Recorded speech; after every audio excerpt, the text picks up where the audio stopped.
வணக்கங்க. இது அங்காளம்மன் சத்யா வீடியோ. மேல்மலையனூரை பொறுத்த வரைக்குங்க, அந்த அம்மா அங்காள பரமேஸ்வரிக்கு இப்போ வரையிலுமே மீனவ சமுதாய மக்கள் தான் அந்த அம்மாவுக்கு அபிஷேகங்கள், அலங்காரங்கள், ஆரத்தி காட்டுறதுலேருந்து எல்லாமே எல்லா விதமான பணிவிடைகளும் செய்கிறது யாருன்னாங்க, மீனவ சமுதாயத்தை சார்ந்த மக்கள் மட்டும்தான். அவங்க பர்வத குல மக்கள் அப்படின்னு சொல்லுவாங்க. பர்வத குலம்னாலே மீனவ சமுதாயத்தை குறிக்குங்க.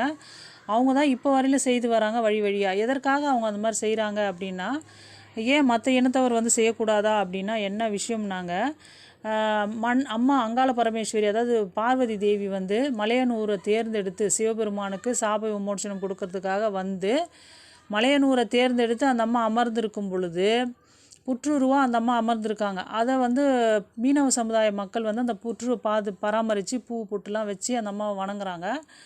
அது ஏன் என்ன புதுசாக ஒரு கோயில் மாதிரி ஒன்று வருது அப்படின்னு சொல்லிட்டு அங்கே என்ன பண்ணுறாரு, அங்கே ஆட்சி செய்த மன்னர் பர்வதராஜன் என்ன பண்ணுறாரு, அவங்க வேலை பார்க்குற காவலாளிகள்லாம் அனுப்பிவிட்டு அந்த புற்றை இடிங்க அப்படின்னு சொல்லும் பொழுது அவங்க மீனவ சமுதாய மக்கள் தடுக்கிறாங்க. தடுத்தாலும் ராஜா இல்லைங்களா, அவரை மீறி இவங்க என்ன பண்ண முடியும்?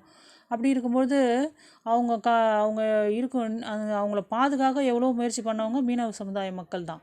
அப்படி இருக்கும்பொழுது அப்பவும் மீறி என்ன பண்ணுறாரு மன்னர், அந்த புற்றை இடிங்க அப்படின்னு சொல்லும்போது அந்த கோடாலி அந்த கடப்பாரை எடுத்து குத்து போகும்பொழுது அங்கே பூதகணங்கள் தோன்றி என்ன பண்ணுது, மீனவ சமுதாய மக்கள் அந்த ராஜா மற்ற எல்லாரையும் விழுங்கி அந்த மறைய செய்யுது. அப்படி செய்யும்போது அந்த மன்னர் பயந்துடுறாரு. ஏதோ ஒரு சக்தி தான் இங்கே கோயில் கொண்டு அமர்ந்திருக்கு அப்படின்ட்டு அவர் அதோட இடிக்காமல் விட்டுடுறாரு. அதனால